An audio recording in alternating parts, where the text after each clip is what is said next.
Em 31 de janeiro de 1990, o então presidente José Sarney assinou o decreto criando a figura jurídica das Reservas Particulares do Patrimônio Natural, as RPPNs. Personagem central dessa história, a época Procuradora Federal do IBAMA, nossa convidada de hoje tem sua trajetória marcada na luta em prol da conservação em terras privadas. Para falar sobre esse e outros assuntos, conversaremos com a doutora Sônia Wiedmann. Nesta terça, o programa Diálogos sobre Ciência e Natureza recebe Sônia Wiedmann, graduada em Direito pela UFMG, com mestrado e doutorado na Universidade Robert Schuman, na França, foi procuradora federal vinculada à Advocacia Geral da União e atuando no IBAMA.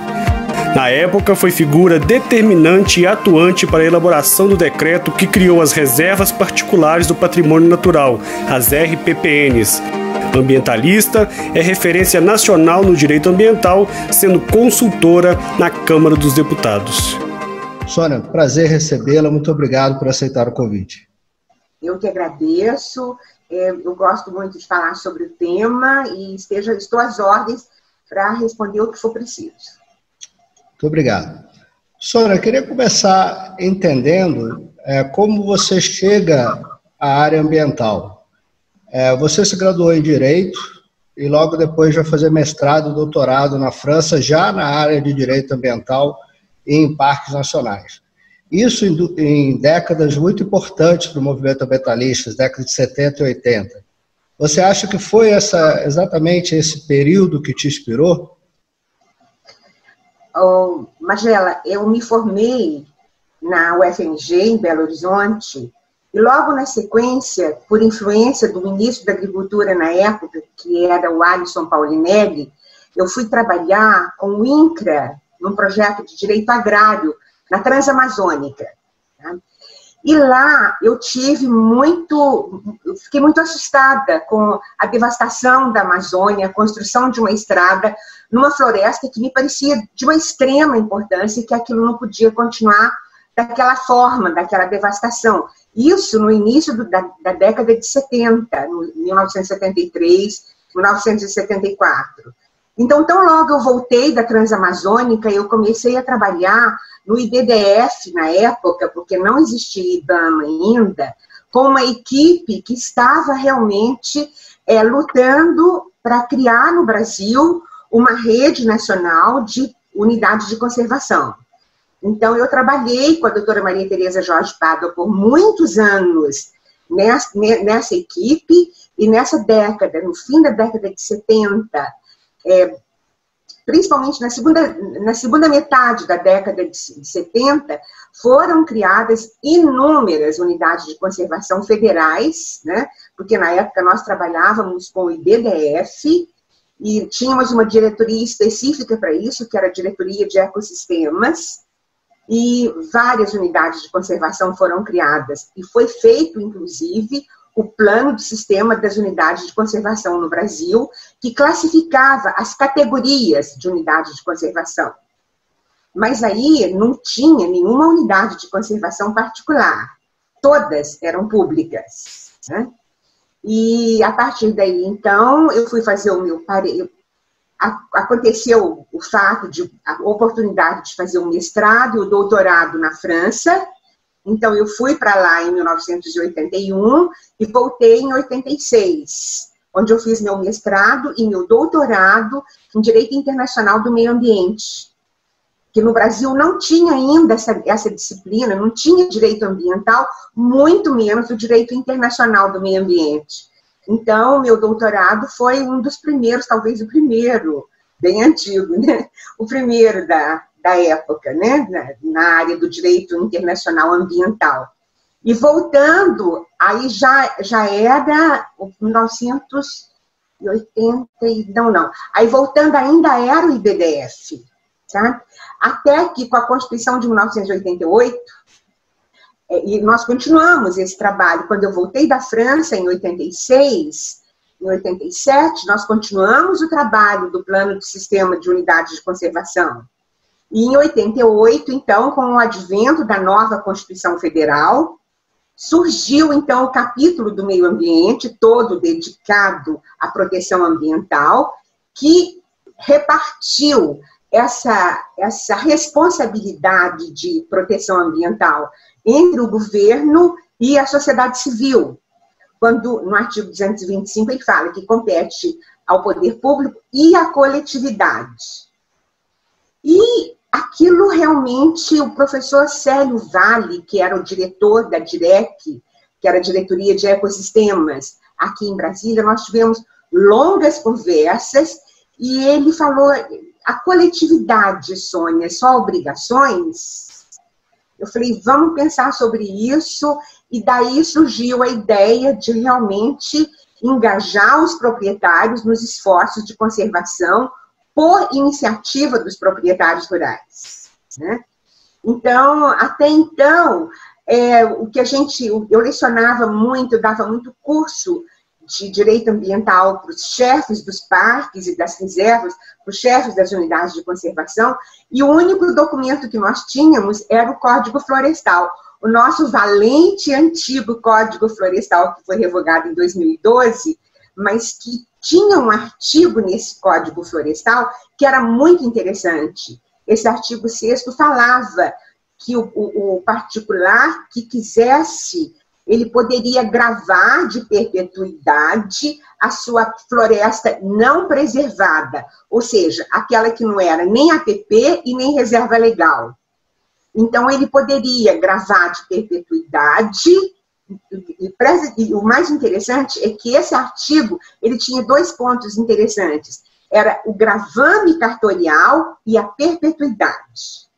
Então, a gente, o que fez? Pegamos esse artigo e regulamentamos, criamos as RPPNs em cima do artigo 6º do Código Florestal. Mas era um simples decreto, não era uma categoria de unidade de conservação. Era uma categoria de área protegida, mas não unidade de conservação. E foi só, então, com o advento do SNUC, em 2000, que, depois de uma longa discussão, a gente conseguiu integrar as RPPNs como unidade de conservação particular. Essas décadas de 70 e 80 eram décadas onde o Brasil vivia um espírito muito desenvolvimentista, né? Foi. Como era estar dentro de órgãos federais, atuando como no aspecto jurídico, como era viver esse conflito entre o desenvolvimento e essa ideia conservacionista, inclusive estimulando proprietários privados a comprar essa ideia conservacionista? Era um conflito difícil de colocar essa ideia em prática? Existiam quatro órgãos que tratavam de meio ambiente até 1988. Era a SUDEP, que tratava da proteção da pesca e dos peixes, né? Tinha a SUDEVIA, que cuidava da borracha, na Amazônia, sobretudo. Tinha o IBDF, que era o desenvolvimento florestal. E tinha a Secretaria Especial do Meio Ambiente, do Dr. Paulo Nogueira Neto, grande figura ambientalista do Brasil, né? E esses 4 órgãos foram unidos logo depois da Constituição Federal, foram juntados, foram anexados para formar o IBAMA. Então, em 1989, foi criado o IBAMA, né? E juntando todos esses. Nós nunca sentimos, dentro dos 4 órgãos, que havia, assim, sim, havia, claro que havia um conflito com o desenvolvimento, como você perguntou, mas o IBAMA passou a ser muito respeitado no Brasil todo, sabe? E as pessoas contribuíam muito para que a gente conseguisse atingir os objetivos. Já existia realmente, não só embrionária, mas um pouco mais que embrionária da consciência ambiental, sabe? Isso foi se alastrando de uma forma muito interessante no Brasil nos anos 80, e eu acho que esse capítulo da Constituição, que fala justamente do meio ambiente, ou seja, trazer a Constituição, o meio ambiente para dentro da Constituição Federal, foi uma grande vitória, né? E a partir daí as coisas ficaram bem mais fáceis e a gente fez esse decreto de RPPN, construímos esse primeiro decreto, que inclusive tem uma outra historinha aí. antes de fazer o decreto de RPPN, existia uma figura dentro do IBDF, um texto legal, era uma portaria, me lembra uma portaria, que criava os refúgios particulares de flora e fauna. O que significava isso? A Lei de Proteção à Fauna, ela permitia a caça desde que houvesse assim, um inventário das espécies, das espécies cinegéticas, que poderiam realmente serem caçadas, e tinha uma abertura de caça no Rio Grande do Sul, que era o único estado que tinha esses levantamentos, né? E esse decreto fez com que vários proprietários lá no Rio Grande do Sul nos procurassem para perguntar como que eles fariam para evitar a caça na propriedade deles. Isso nos levou, então, também a ver que já tinha uma consciência ecológica por parte dos proprietários rurais. E já havia, inclusive, quando nós criamos as RPPNs em 1990, já havia várias reservas particulares de flora e fauna no país. Então, você vê que houve uma boa aceitação, né? E logo no início das RPPNs, comunidade de conservação, em 1990, porque ela foi criada como uma área protegida, como eu disse, de 90 até 2000, quando veio o SNUC e ela se tornou unidade de conservação. Mas em 1990, logo que a gente fez, eu comentei com o professor Célio Vale, vai ser uma meia dúzia de pessoas que vão nos procurar. Qual não foi a nossa maravilhosa surpresa de ver proprietários rurais de Minas Gerais, do Rio Grande do Sul, do Paraná, sobretudo do Paraná, enfim, de vários estados brasileiros, querendo realmente reservar parcela da propriedade como RPPN, ou muitas vezes uma propriedade inteira. Foi uma surpresa muito agradável para nós isso. Sônia, você está falando muito do professor Célio Vale, é uma figura realmente importante para a nossa história. Em que momento vocês acharam que valeria mesmo a pena brigar por essa causa? Descobriram que investir na conservação em terras privadas valeria a pena? Foi justamente quando os próprios proprietários nos procuraram querendo ficar sem caça nos seus domínios, lá no Rio Grande do Sul. A história começou lá, sabe? E aí o professor Célio Vale falou, e por que a gente não amplia isso para proteção de flora, fauna, e cria realmente uma categoria de manejo, né, que possa realmente dar uma força governamental, uma tutela governamental para esse esforço de conservação privada, né? Então, escrevemos o decreto com base no artigo 6º do Código Florestal e houve uma aceitação muito grande. Então, a história foi bem aí. Talvez tenha outros detalhes que eu não estou me lembrando, mas basicamente foi isso, sabe? Foi essa portaria que já existia, esses proprietários engajados já no esforço de conservação que não queriam caça nos domínios deles, né? E a gente ampliou para a proteção não só da fauna, mas da flora também, da vegetação, e a gente criou essa reserva, essa RPPN, que deu muito certo até o advento do SNUC, que aí já é uma outra história. Então, aí já falando do SNUC agora, na verdade o SNUC foi uma construção que começa em 1979 com o plano, né, do sistema de unidade de conservação na sua primeira etapa. As RPPN estavam contempladas nesse primeiro plano já ou vai aparecer depois? Não, o plano de sistema de unidade de conservação não contemplava as RPPNs, né? As RPPNs só apareceram mesmo em 1990. E o SNUC já tinha começado a discussão em 86. Olha só, 1986, e só foi aprovado em 2000. Foram 15 anos de discussão desse projeto de lei. 15 anos.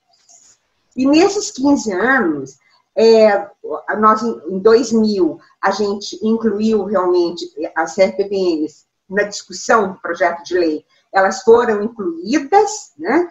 E houve um problema muito grave, e isso realmente foi uma discussão enorme, porque grupos que estavam nessa discussão do projeto de lei, eles queriam incluir o extrativismo dentro das RPPNs. Isso era um pouco assustador, porque as RPPNs criadas pelo decreto de 90, elas só permitiam o turismo ecológico, a educação ambiental e a pesquisa científica, como é até hoje.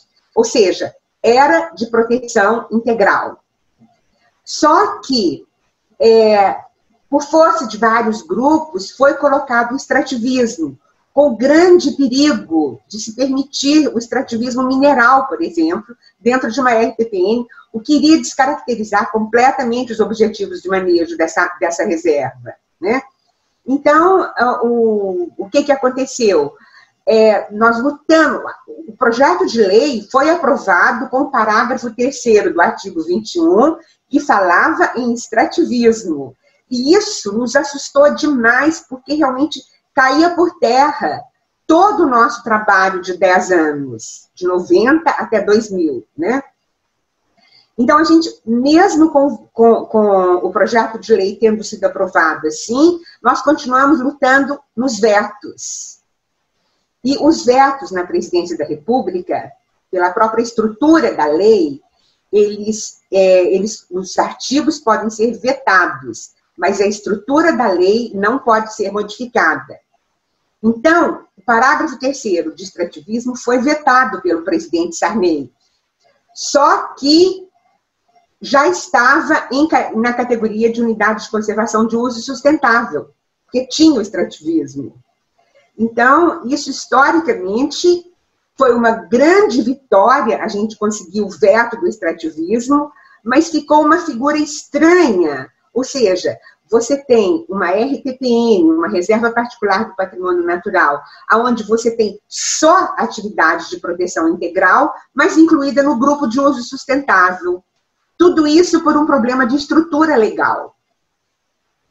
Mas a gente entende até hoje, e os proprietários todos, quando criam as suas reservas, porque a criação é por parte dos próprios proprietários, que é uma unidade de conservação de proteção integral.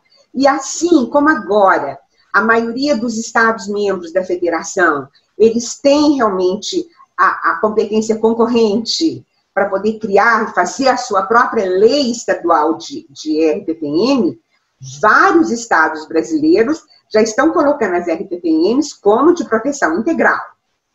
A Bahia já fez isso, o Amazonas já fez isso, o Paraná já fez também, desculpa, eu não vou lembrar todos, porque nós já temos 18 estados brasileiros com legislação estadual de RPPN. Tá? Eu quero aprofundar esse assunto daqui a pouco, mas aproveitando, já que existem algumas restrições, e voltando ainda no decreto e depois no próprio SNUC, essas restrições da RPPN, na época da elaboração do decreto e da própria lei, houve algum empecilho ou alguma contradição com o direito de propriedade? Na elaboração do decreto? Não. Exatamente, porque você impõe alguma restrição ao proprietário de RPPN. Isso não há algum conflito com o direito de propriedade? Não há nenhum conflito, porque, veja você, é uma iniciativa do próprio proprietário. É ele que tem a iniciativa de adotar essas restrições dentro da sua propriedade e gravar em cartório tudo isso, ou seja, tudo é feito pelo próprio proprietário, não existe, e é um ato voluntário. Isso eu acho muito importante a gente destacar, que é um ato voluntário, não existe obrigação de criar RPPN, e veja você, no caso, nós estamos falando, no seu caso, em Minas Gerais. Minas Gerais tentou fazer das RPPNs uma moeda de troca para infrações ambientais, como penalidade de infração ambiental e até mesmo como compensação ambiental em projetos de mineração. Ou seja, a empresa ou particular tem uma empresa de mineração e, como compensação ambiental por algum dano, ele poderia criar uma RPPN. Isso não é aprovado, nós nunca aprovamos isso, porque isso aí cria obrigação, e a RPPN, na essência, na origem, ela é um ato voluntário do proprietário. Qualquer outra destinação vai contra os princípios da RPPN e não existe nenhuma norma legal vigente que apoie essa atitude dos estados. Maravilha. E aí, essa entrega do proprietário, né?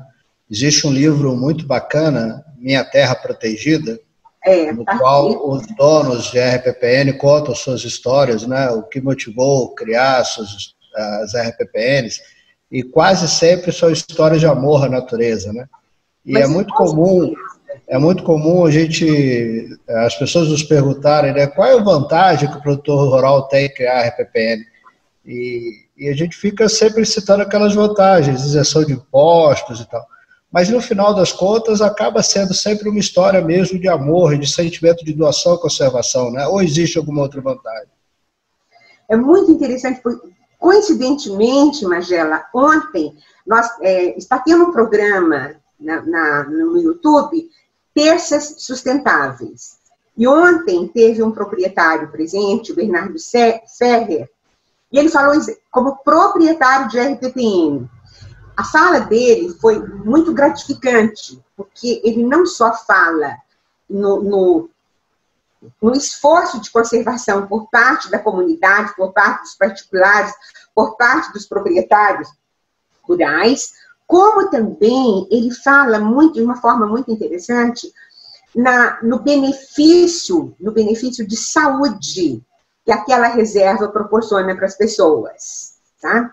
Então, ou seja, você ir para uma RPPN, onde tem o turismo ecológico, onde tem educação ambiental, você faz um bem à humanidade.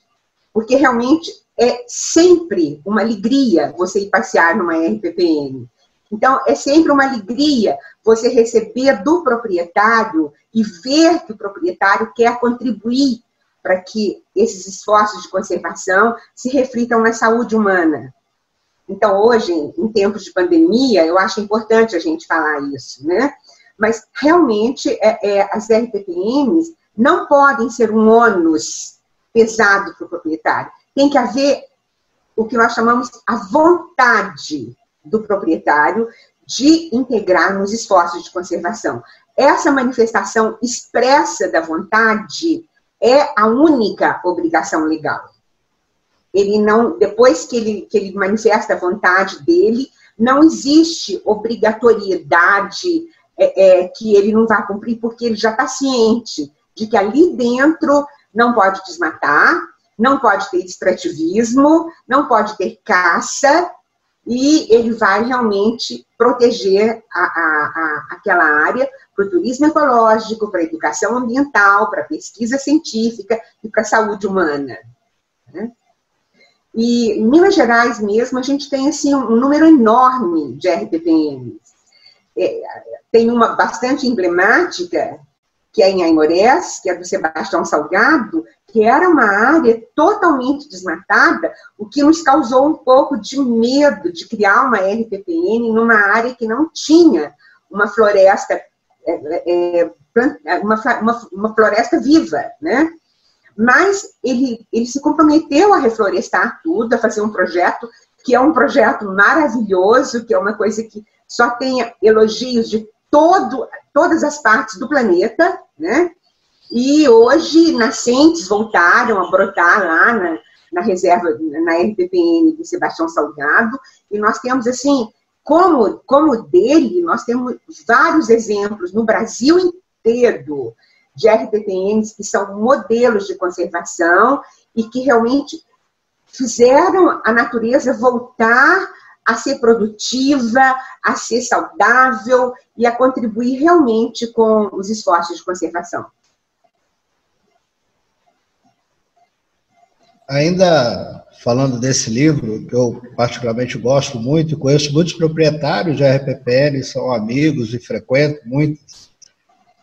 Tem um em especial, um capítulo em que o proprietário ele começa apresentando o que eu acho que é uma angústia de muitos proprietários. Ele diz assim, abre aspas, até já consultei advogado para saber se há uma forma de não mexerem nisso quando eu me for. Minha ideia é deixar uma estrutura tão bem montada que quando minhas filhas herdarem a reserva, ela continue funcionando e gerando renda, mesmo que não queiram tocar. Fecha aspas. Então, eu acho que muitos que doam a isso querem que isso fique para a eternidade de fato, né? Como, já que elas são perpétuas. Agora, como garantir essa perenidade de fato, essa perpetuidade de fato? Desculpa. Como fazer com que essas RPPN sejam sustentáveis? Eu conheço vários casos de que os filhos realmente não se interessam ou não querem manter aquilo e vão herdar algo que não lhes interessa. Então, isso é uma angústia, às vezes, para o proprietário. Existe uma forma de garantir essa preservação efetiva, de fato? Vamos falar de duas coisas. Primeiro, eu quero falar sobre esse livro também. Esse livro acabou de ser, assim como você falou do Minha Terra Protegida, esse aqui foi lançado no fim do ano passado, pouco antes da pandemia. E é os 10 anos de apoio de conservação à biodiversidade. Aqui dentro estão as RPPNs do estado do Rio de Janeiro. E tem depoimentos fantásticos, todos nessa mesma linha que você acabou de falar e com muita propriedade, tá? Ou seja, todos os proprietários querem a perpetuidade da sua reserva, todos os proprietários têm orgulho de terem uma RPPN. Inclusive, aqui nós temos figuras interessantes no Rio de Janeiro, como o Marcos Palmeira, que é aquele ator de televisão da Globo. Temos também o Ney Mato Grosso, que tem uma reserva muito bonita também. Enfim, tem várias pessoas, não só os fazendeiros, tem pessoas que realmente interessam pela conservação e estão destinando suas propriedades para isso, né? Então, essa é a primeira parte. A segunda parte é sobre a garantia da perpetuidade. Por isso, o artigo 6º do valente antigo Código Florestal falava no gravame cartorial. Tá?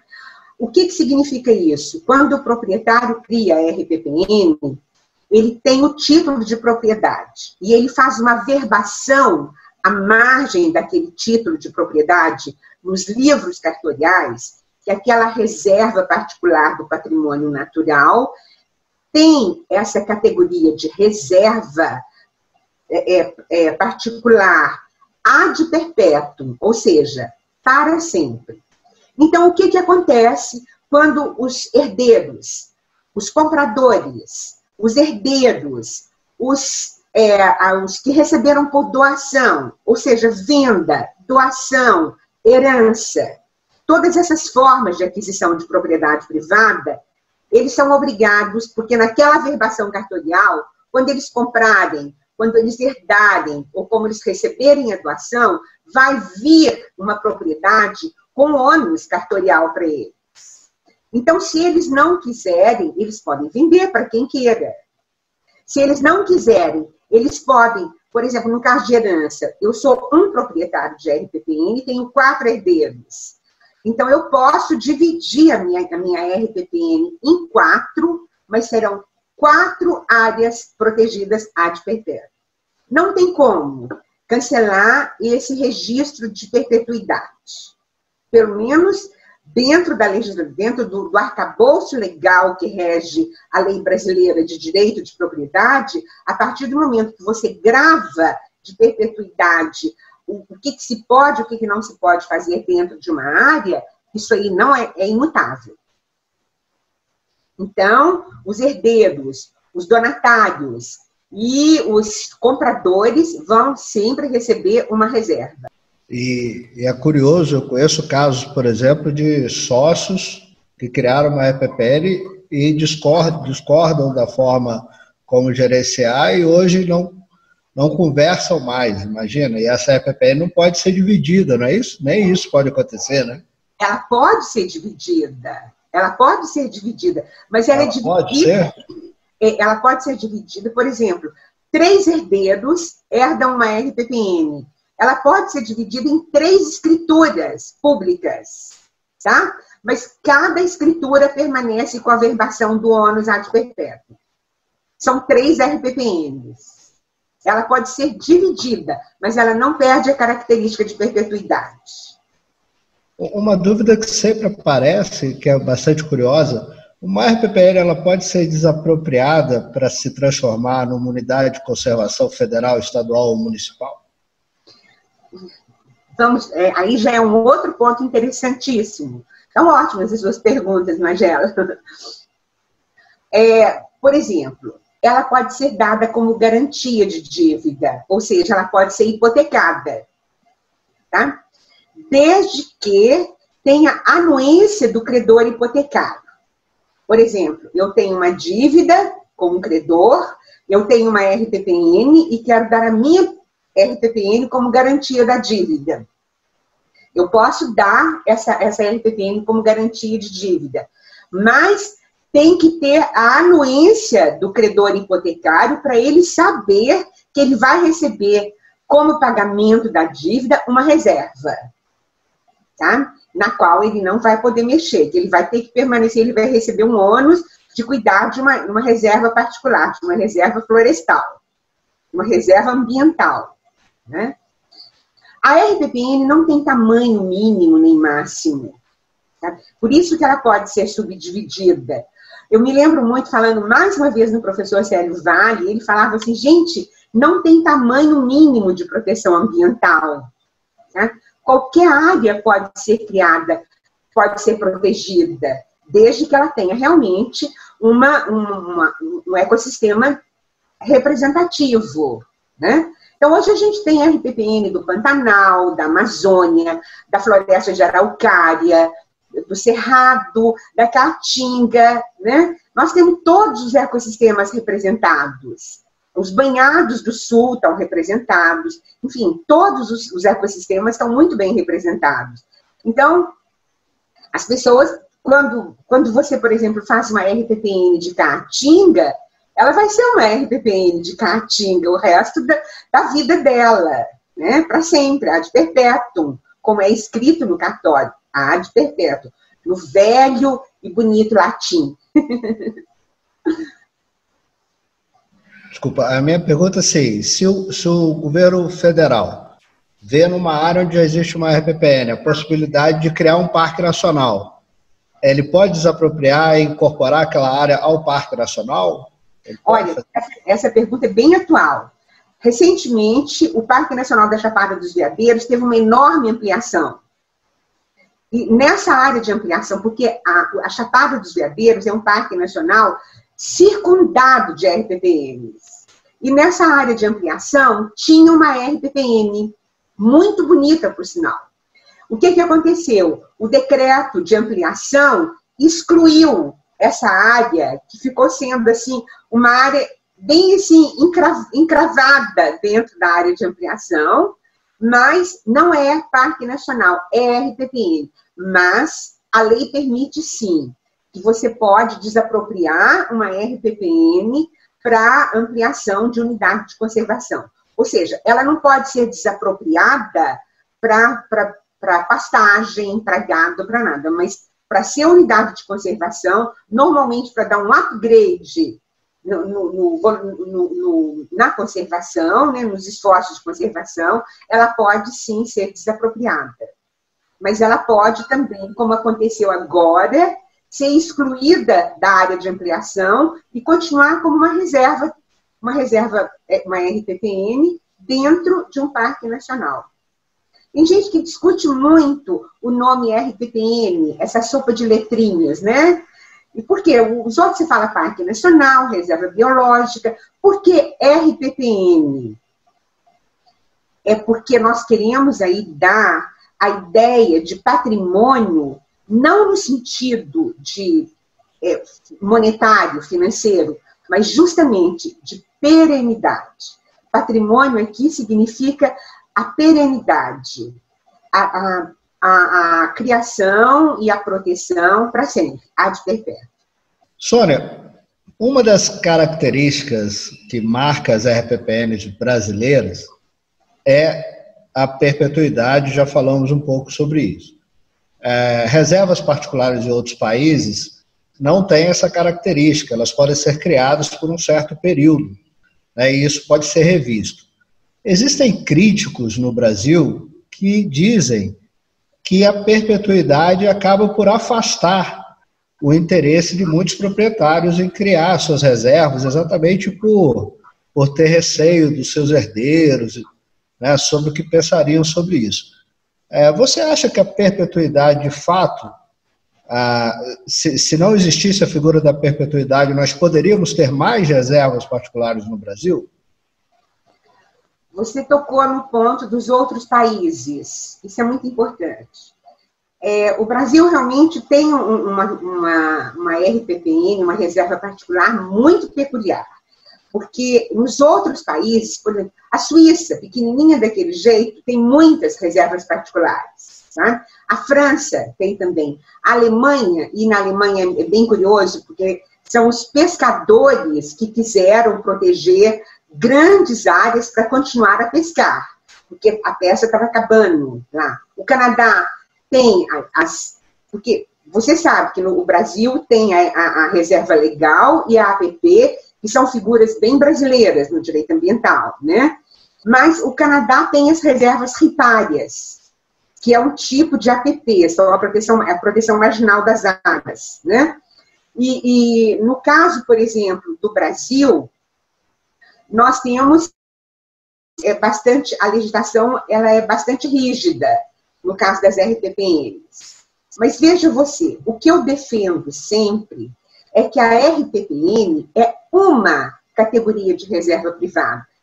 Por que nós não fazemos, assim como existem várias categorias de reservas do poder público, por que não fazer uma outra categoria de reserva privada e deixar para o proprietário escolher?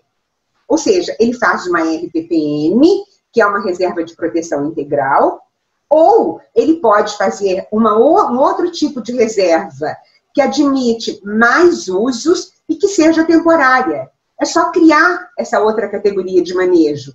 O que eu tenho medo é que eles mexam na RPPN e ela se desvirtue para sempre.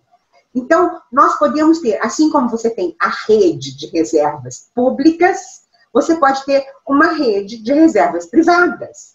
Então, criar uma outra categoria de reserva privada, onde você possa, que ela seja temporária e que seja de uso sustentável, que admite outros usos e que também possa ser extinta. Né? Então, é só haver, assim, uma iniciativa da sociedade, ou mesmo do poder público, de fazer esse tipo de reserva. Veja você, os estados podem fazer isso. A competência concorrente constitucional permite que os estados façam um outro tipo de reserva privada. Só não precisa chamar RPPN, porque a RPPN tem essas características que já está no SNUC e ela não vai mudar. Mas os estados podem criar outras reservas, né? Mas a legislação de RPPN, eu acho que não deve ser mudada.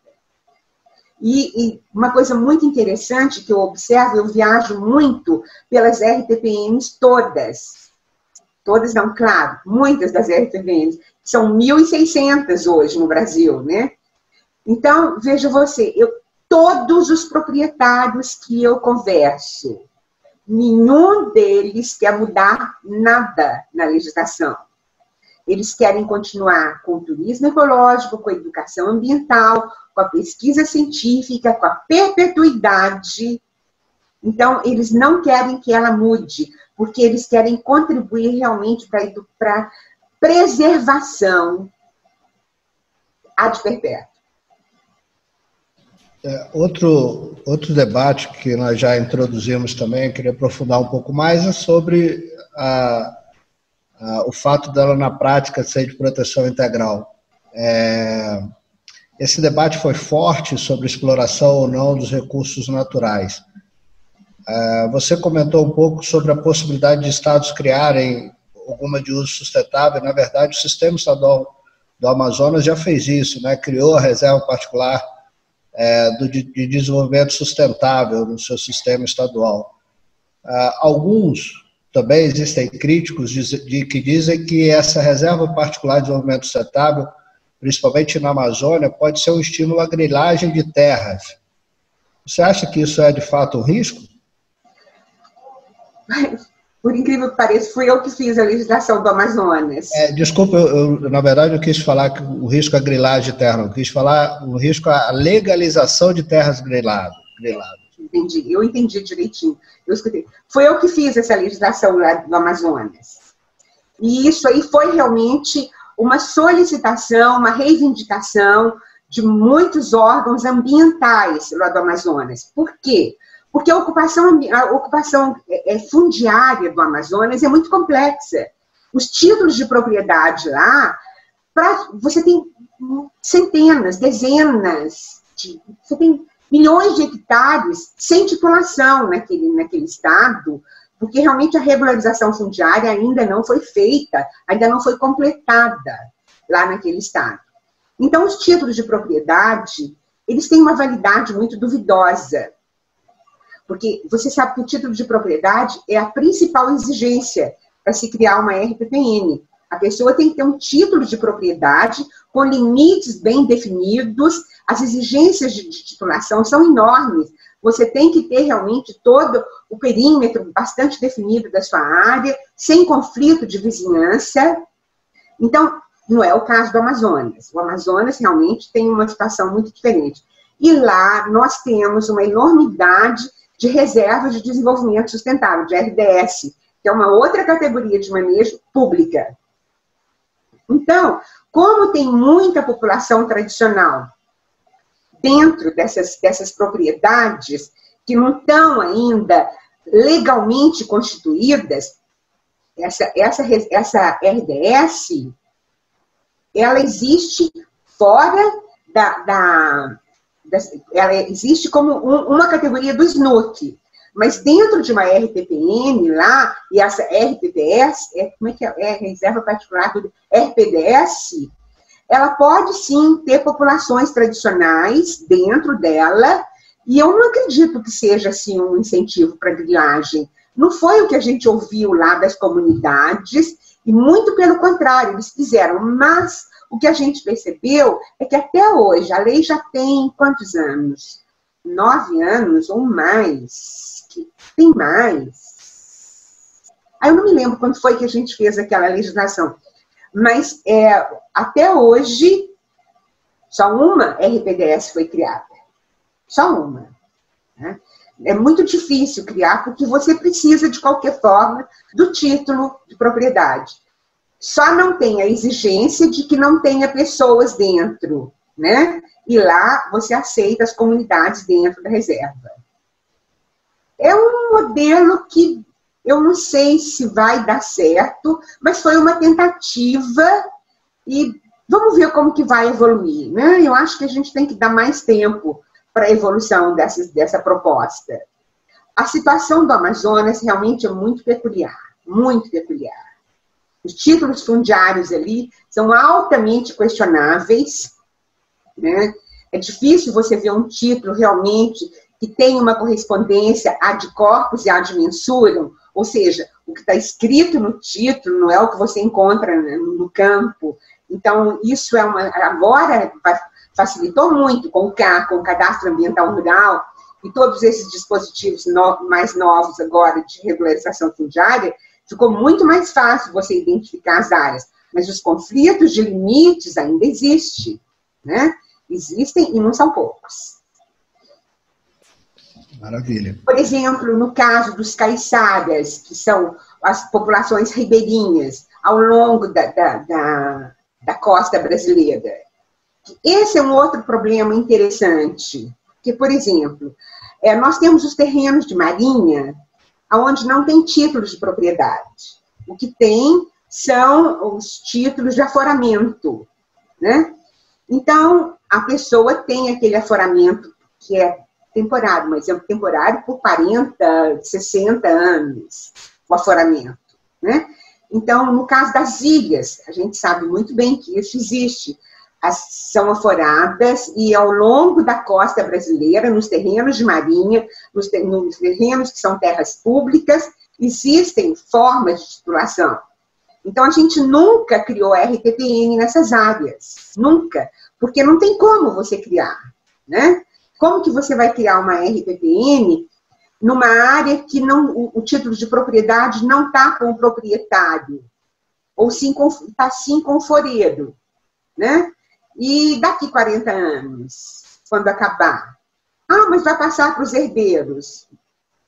A gente não sabe. Então, gravar com perpetuidade só se tivesse a anuência do Serviço do Patrimônio da União, o SPU.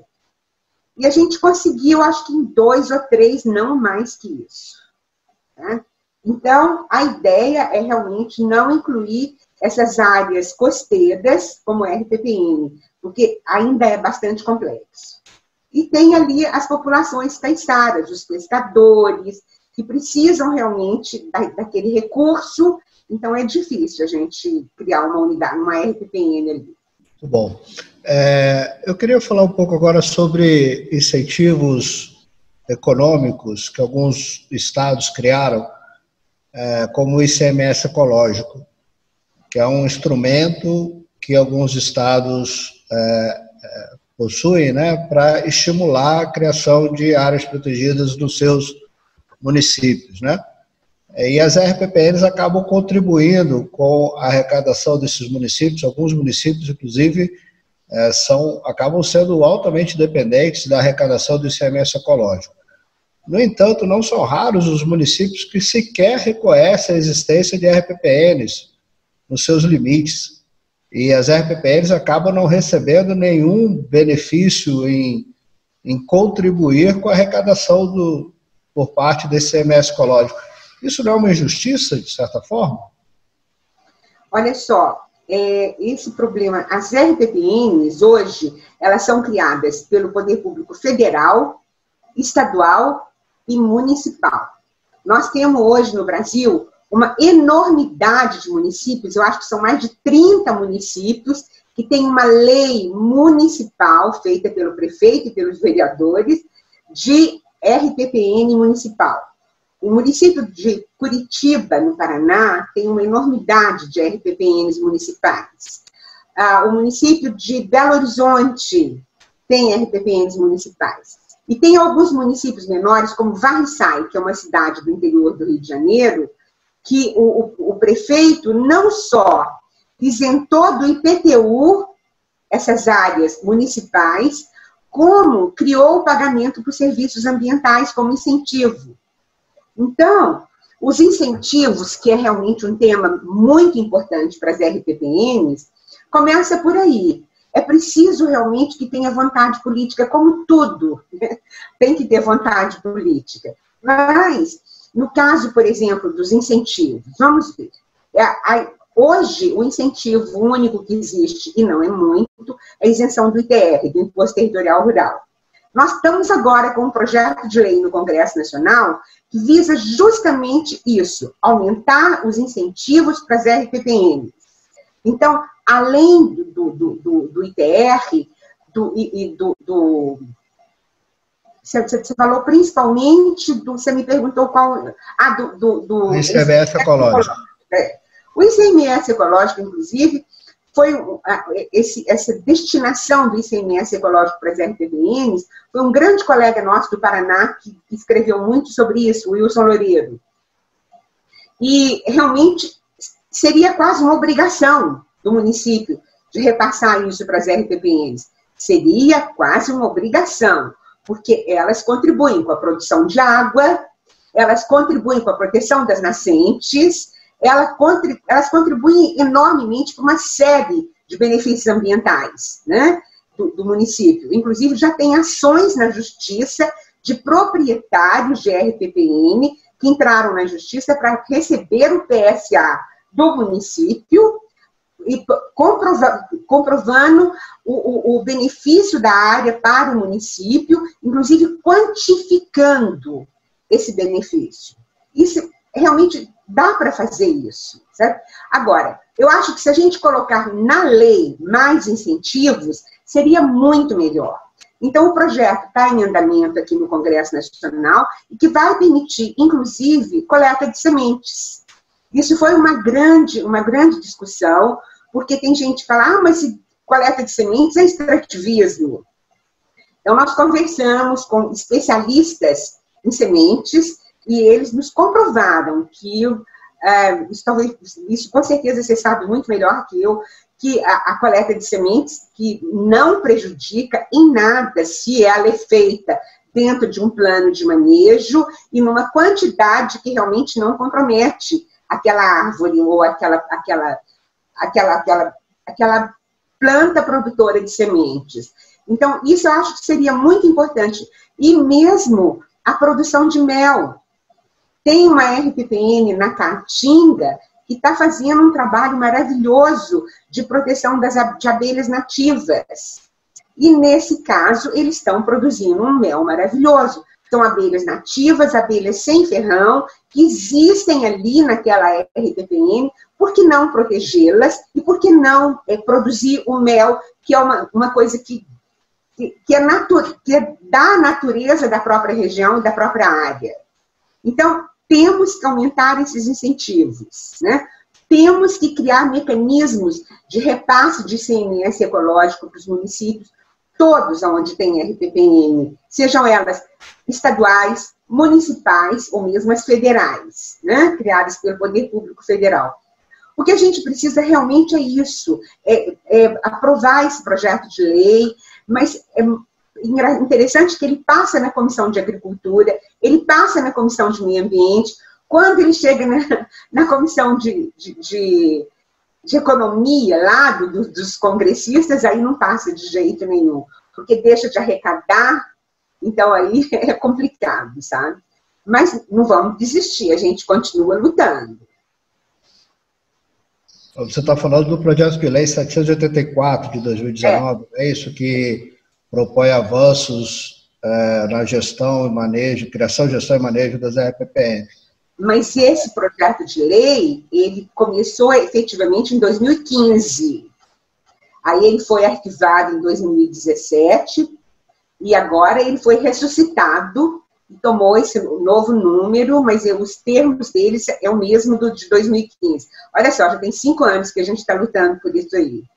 Se for igual o SNUC, vai ser mais 5.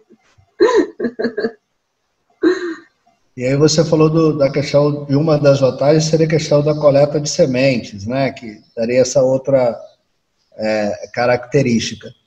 Existem algumas outras vantagens, porque me parece que os pequenos proprietários, na verdade, aqueles que querem criar RPPNs, acabam tendo pouco apoio e incentivo para isso, né? Principalmente para mantê-las. E há uma lacuna muito grande quando a gente vê RPPNs criadas por grandes fundações ou grandes empresas, né, que conseguem manter suas RPPNs e, às vezes, até sustentá-las ou ter uma condição de sustentá-las por si mesmas, né, porque fomentam o turismo, porque tem condições para isso. E não é uma grande lacuna isso, o pequeno proprietário com essas grandes fundações ou empresas que mantêm essas RPPN? Eu acho que são duas coisas bem distintas. O pequeno proprietário, quando ele faz a RPPN, aí a gente volta lá no início da nossa conversa. Ele faz muito por amor. Esse é realmente uma constatação que eu fiz ao longo de todas as RPPNs que eu já estive. O proprietário não quer dali oferir lucros. Ele quer, sim, ter incentivos para manutenção. Mas oferir lucros pode até ser, como o caso que nós estamos falando agora. Coleta de sementes, produção de mel, turismo ecológico, e etc. Mas eu acho que nós temos que colocar o poder público nesses incentivos. O pagamento por serviços ambientais é uma obrigação. A lei está no Congresso Nacional, a lei de pagamento por serviços ambientais, e ela precisa ser aprovada. Então, esse incentivo governamental, seja ele federal, estadual ou municipal, tem que existir. Então, eu acho muito importante que a gente passe para isso, sabe? Para que a gente realmente coloque a responsabilidade governamental no incentivo dessas reservas particulares. Acho fundamental que seja assim. Agora, no caso, por exemplo, de coleta de sementes, a gente já conversou e já teve assim, um feedback científico de que nós não vamos causar nenhum prejuízo para as RTPNs. Inclusive, tem RTPNs no Brasil, e não são poucas, tem vegetação endêmica. Então, se você não faz a coleta de sementes, nós vamos perder esses endemismos, né? Você tem que realmente ter uma coleta de sementes para uma proliferação daquilo ali e uma produção dessas espécies. Uma das formas do proprietário explorar e até se autossustentar é o turismo. Mas uma questão que sempre aparece é: o proprietário é responsável pelo turista dentro da sua RPPN, no caso de um acidente, por exemplo? E aí isso recai em outra questão, que é a infraestrutura que ele oferece para esse visitante. Então, por exemplo, se uma RPPN que não tem infraestrutura quase nenhuma, mas ele explora o turismo dessa RPPN, acidentes são mais susceptíveis de acontecer. Qual é a responsabilidade legal do proprietário de RPPN sobre esse possível acidente que pode ocorrer dentro da área dele? Olha, a RPPN, o fato daquela propriedade ser uma RPPN, não tira a obrigação do proprietário de cuidar do projeto econômico que ele tem ali dentro. E aí entra a Lei de Defesa do Consumidor. Então, por exemplo, nós temos aqui tem um caso bem concreto aqui. Perto de Brasília tem uma RPPN, Vaga Fogo, que desenvolve um turismo ecológico maravilhoso, maravilhoso. Todo muito sustentável, as trilhas são muito sinalizadas, sabe? Mas tem também o turismo, um pouquinho de turismo de aventura, lá, o turismo de copa de árvores, e aquelas coisas todas, e o rapel. E, evidentemente, que ou o proprietário terceiriza isso e a pessoa que vai explorar o trabalho é o responsável, como também, se for diretamente pelo proprietário, ele tem responsabilidades. Ainda acaba sendo uma atividade econômica que tem responsabilidades. Nós temos uma reserva particular do patrimônio natural na Amazônia, no extremo norte de Mato Grosso, que é o Lodge Cristalino Lodge. É uma reserva fantástica.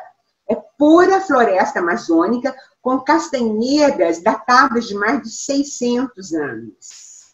Eu estive lá e é um projeto fantástico. E lá, o tempo todo, você está no meio da selva amazônica e você está dentro dos barcos, naqueles rios amazônicos. Então, o tempo todo você tem riscos. Uma área natural, a natureza oferece riscos o tempo todo, né? Mas tem que ter realmente os instrumentos todos de proteção, e se o proprietário prova que todos os cuidados foram tomados e houve realmente um risco assumido pelo turista, né, ele não vai responder por isso. Mas se a RPPN tem essas áreas, por exemplo, você sobe num mirante que tem 80 metros de altura, não, 88 metros de altura, sei lá, um mirante altíssimo, você corre o risco de cair lá de cima, né? Assim como você corre o risco de cair de uma torre Eiffel, por exemplo, né? E todos os cuidados são tomados, mas os riscos existem, e realmente isso aí cai na Lei de Defesa do Consumidor.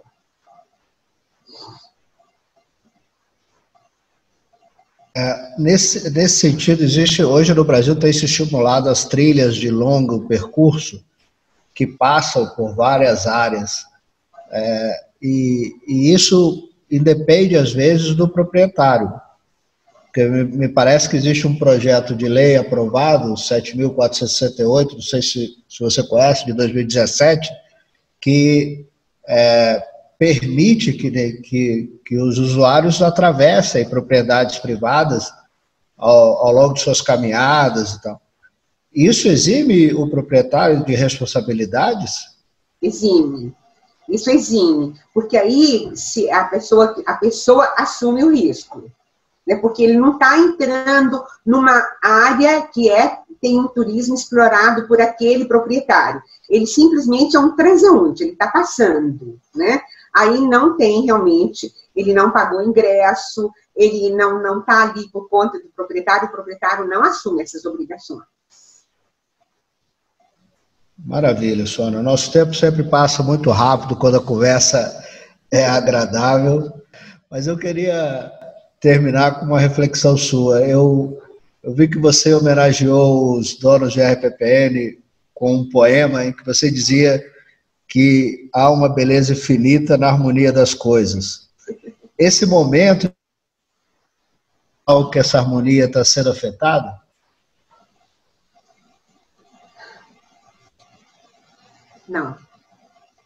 Não.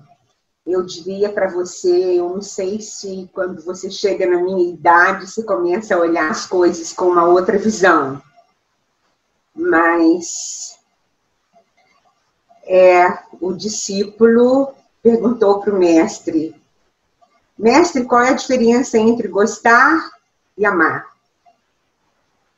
Aí o mestre respondeu, se você gosta, você diante de uma roseira, você colhe as flores lindas e faz um buquê. Se você ama, você rega e cuida. Eu acho que a gente ama as RPPNs. E os proprietários também amam as suas RPPNs.